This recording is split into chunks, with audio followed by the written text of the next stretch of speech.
Makhokalekganyane. I'm from South African Citizens First. My name is Letabo. I'm from SALCRA, Sosville, Atteridgeville, Lotus Concerned Residents Association. My name is Rudolph Mogal. I'm from Gaga, Gauteng Civic Association. My name is Jeff Ramchali. I'm the president of Gaga. As the residents of Tshwane, we are a number of organizations that we have collaborated on this matter, and then we submitted some of our memorandum to our executive mayor, and then we submitted last month. Even now he never replied. That's why we are saying come Monday we are going again for the protest. We are going to Tshwane House for our memorandum to be replied. So we have number of issues that we will be deliberating with the mayor himself. And the first one on our agenda on that memorandum, it was high billing system. And under high billing system, we have high rents and high overcharging of services. The community feels that they need the cancellation of all their debts, and they want a flat rate for electricity and water and sanitation. And we have again housing issues.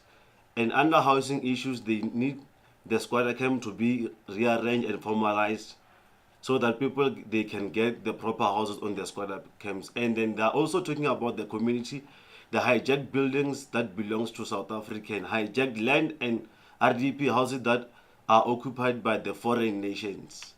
And then we have another issues again that the youth is crying about, and that is high rate of unemployment. And under the high rate of unemployment, they said we are having high influx of foreigners, of foreign nationals and businesses. They say work is available, but it is not occupied. It is occupied by the foreign and is against our law. Influx of foreign street vendors, and again we have crime that is too high. The community feels like they feel like in Tshwane to stop the high crime rate and stop farm murders, stop child kidnapping and human trafficking, and we demand an end of drug laws and drugs abuses in our community. So, anyways, we feel, and one thing we need to advocate, we advocate responsibility. We want the message to get out clearly and correctly. Like, we are Africans, we're proud Africans. We love Africa. We don't have any problem with any person. The idea is the problem we're having here is the problem of the government we have. It's even in the Bible. You said the laws. You have to respect those laws. The laws have been created, but they are not being adhered to and implemented by our government. So who's at fault? It's the government.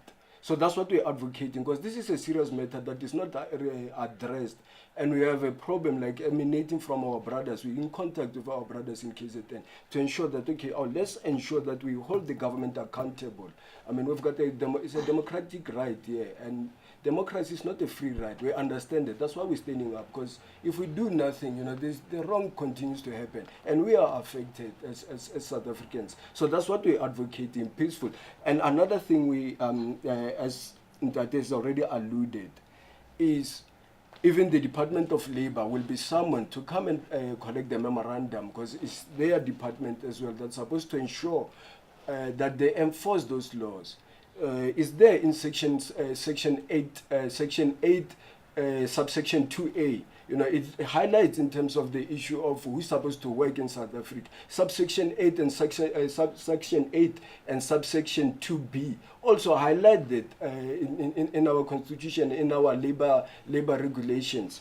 So that's what we're advocating, that we need the government to enforce the laws, to help us as South Africans, to respect us as South Africans. Going back to the memorandum, what we are demanding now, we are not going to talk to Tshwane about to discuss everything. We are demanding because of Tshwane has undermined our memorandum. Our memorandum, we took our memorandum on the 23rd of March. They never respond. We gave them 7 days to respond. they never respond. So that's why we are saying on Monday, come Monday, I'm going to make sure we close Tshwane until they respond. There are many actions that are going to be happening in Tshwane. We don't like the treatment that the mayor is giving us. According to us, we say we are not angry, but we say enough is enough. We are fed up with Soli. So we need answers from him. He must come and collect the memorandum himself. Yeah, and another thing, in addition to what has been alluded here in terms of the furiosity of why our communities are furious. You'll understand, it's heartbreaking. We've got people who've got rental bills, parents who are pensioners, rental bills in the amount of 500,000. Where is she supposed to get that amount of money, as a pensioner? And again, we've got 9.5 million South Africans that are not working, as in their kids are not working, to help them pay the rental amount. It's like South Africans are cash cows to run the municipality. So, and another thing that my sister, I believe, because it's been hitting our community a lot, is this issue of child kidnappings. Child kidnappings, human trafficking, it's not ending. Each and every time, I think she can explain the situation better because, it's heartbreaking. But this is what's happening in our communities. No South African lady feels free.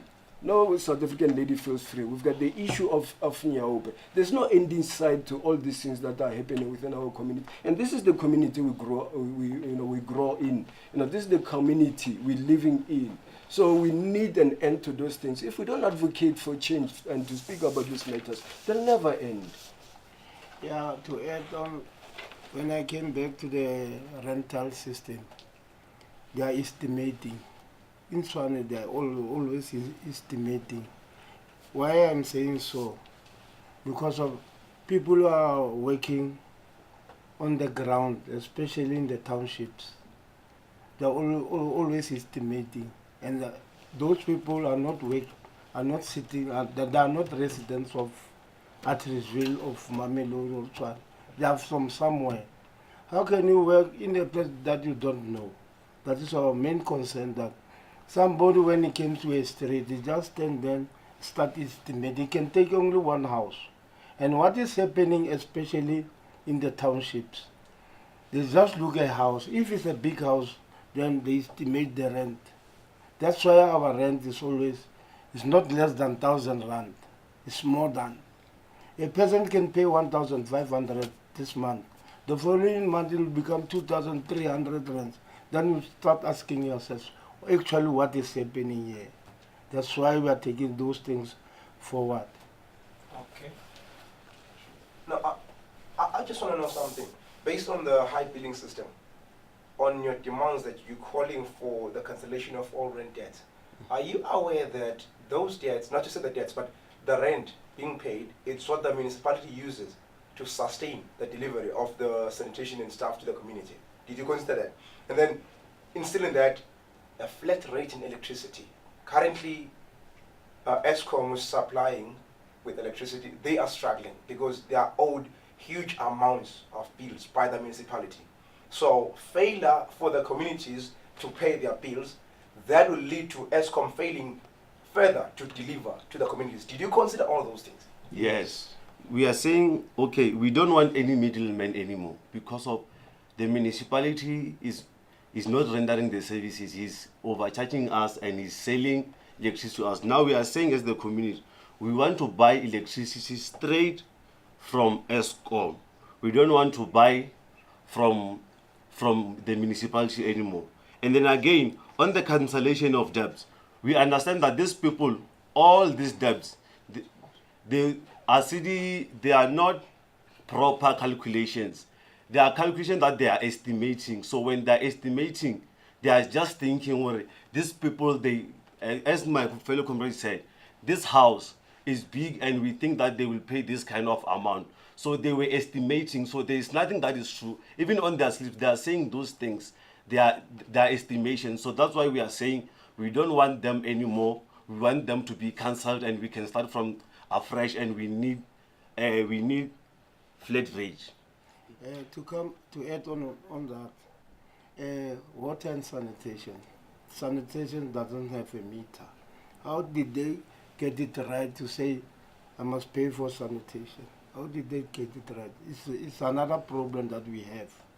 The meter is only on the water, but when they charge you on the slips, there is also sanitation. And I'm talking about the dustbin. Dustbin is 300 rand in KitKat. Ne? But that bin, you're going to pay it until you die. Even your child, if it takes over, you're still going to pay for something that you bought it for 300 rand. Then it's a problem also. Then we feel that our people must just take the dustbins back to the municipality. We'll buy plastic bags, then put the rubbish inside.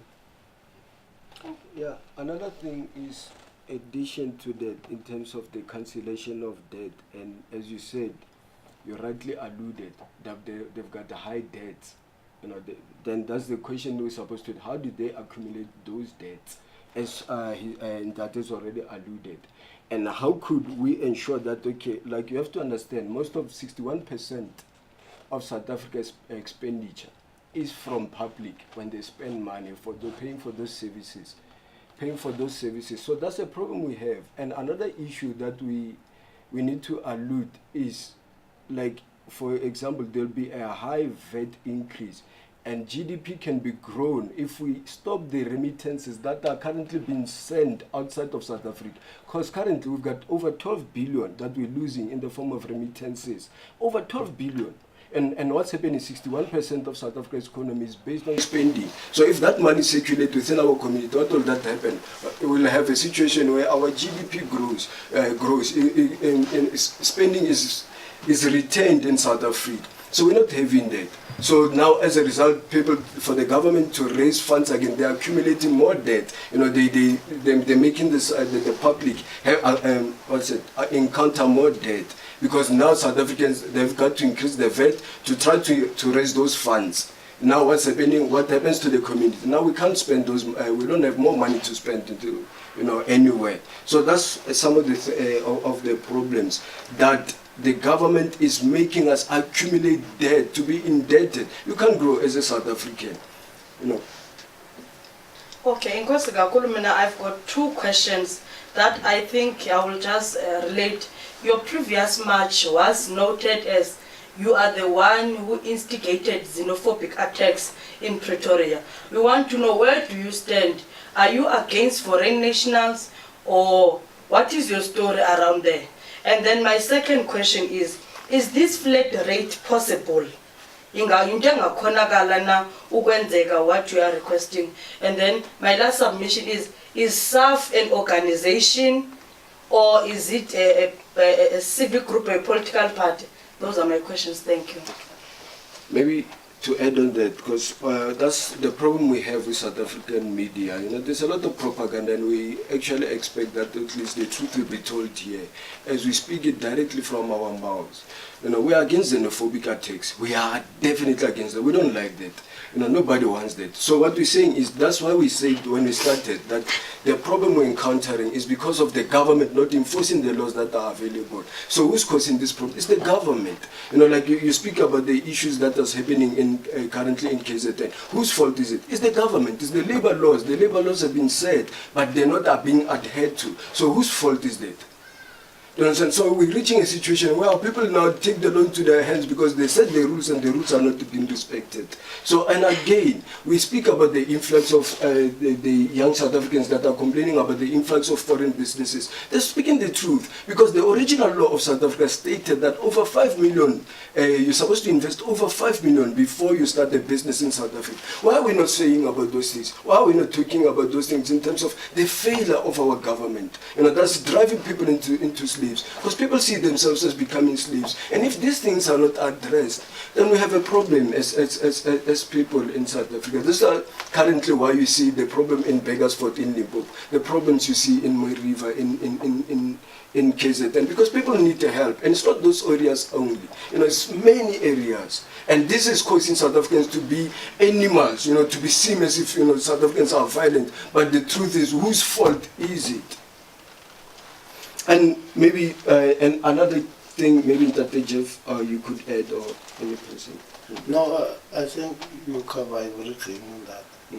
Yeah. And another thing is, it was just to state that South African Citizens First was started from that issue of what the marches we had in Pretoria, in Tshwane, whereby we're advocating against that we need mass deportation of illegal immigrants. Because now we've got this issue that we've been doing research that we find, even in terms of farm killings, that the statistics we find as we collect on our own, we find that, okay, now the people who are committing crimes are people who are undocumented. And every time, even the police minister in Gauteng did say that 60% of the people they arrest are foreign nationals, and they be, undocumented people. So that's the problem we have, and it's the situation that is, but most medias, they share this information. They don't want this truth to come out. Because it's the truth that will set us free, and the truth will allow us to hold the people who are responsible accountable. So now if we're doing that, it's like we're being attacked by the media, from the media not doing its job in terms of saying, okay, government, but you're the one who's responsible for these things. Oh, just to, okay. So I just wanted to say it was a movement that started from that perspective, that we wanted to ensure that South Africans do these things correctly. We advise that. That's why we advocate that democracy is not a free ride. If we have to stand there, some of us stand with the corners with civic groups. We stand there, we speak the truth in terms of, guys, let's preach, let's speak to our people. Let's show South Africans the truth. As you know, that only 14% of South Africans read. Because of a history of apartheid that had major impact on black South Africans, on black and colored South Africans. Yeah, to add on what my community is saying is that, you see, in South Africa, all the borders are open, and foreigners today and every day, they just get in. I'm staying in the squatter camp with the name of Jeffsville, whereby we are making a data that we can catch up everything, because of people who are staying there. Majority of them, they don't have documents. They don't have even a passport. So it's a problem to us, because they are the ones who cause crime.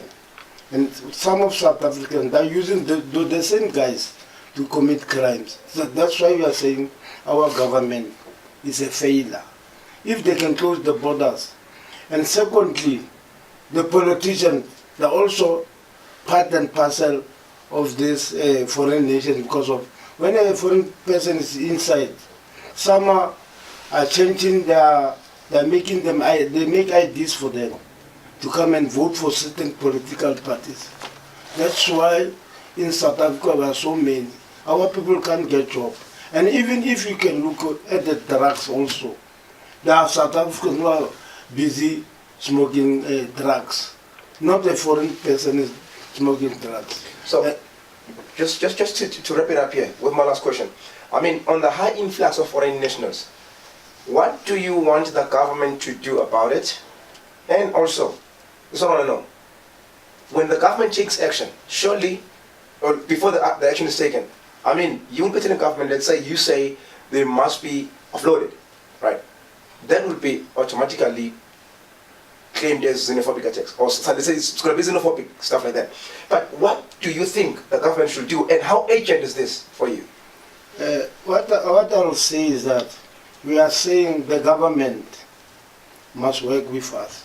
Those who don't have documents, they must just go back home.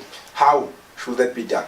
That's why I'm saying the government, that's why we said we've taken the letter to the, what do you call it? Home Affairs. The Home Affairs must also connect with the SAPS. So when we start doing these things, we've got the data where we'll tell them in this number, house number, whatever, there are foreign people, then they must just take them in and take them home, not without any fight or anything. If they've got maybe groceries, they must take also their groceries away. And what he's saying on addition, we are, as Jeffsville, I'm from Jeffsville squatter camp, we are taking data for all the people that are at the squatter camp. So we want to know how many people that are there and how we can assist, because of at some time we got some people that were undocumented. That person, his passport was was expired, the deal was expired. So we called the police.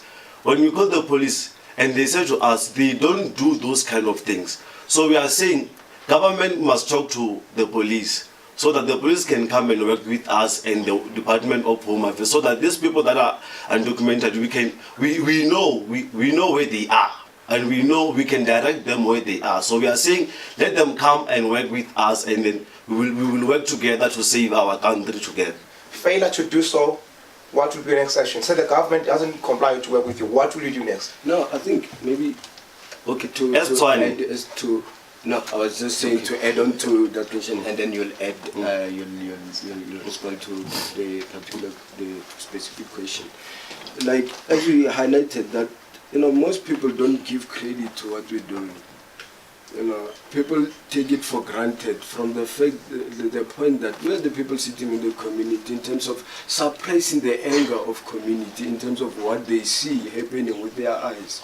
That's what you say, when you collect statistics, to reduce the error, you reduce the error by people's consensus. So we see those things in our community. People see those things in their communities, and without us, the initiatives by Tshwane residents, by Ntate Jeff, by us in terms of the telling people that let's do it democratically by law, because the problem we're having is the government that is not doing its job in terms of border control, border safety. That's what we need, and that's what I believe each and every person, our brothers in Africa, that's what they're advocating as well in all of Africa. So this is what we want. We want the same thing for South Africa. We love Africa. As a philosopher, somebody who is a student and believer in this philosophy of the late Dr. John Clark, of the late Dr. Clark. You understand, we don't have hate. We want to ensure that Africa grows. We want to ensure that, our brothers in Africa are able to, we need to work together, ensuring that in their countries, they work in their countries, not the Chinese who are working in their countries, because currently that's what's happening. But we don't speak about those issues, that, okay, this is what's happening currently in Africa, that we've got many projects and they'll be done by the Chinese, and the Chinese bring their own labor, but we don't speak about those issues. Now our brothers come into South Africa to take from another poor person when 9.5 million are unemployed. So that's what we're advocating, that we need proper border control from the government, and we had meetings with the government, and the government was not doing its job. That's why people are taking the law into their hands, because they're losing patience. We're busy advocating to people to say, let's do it democratically.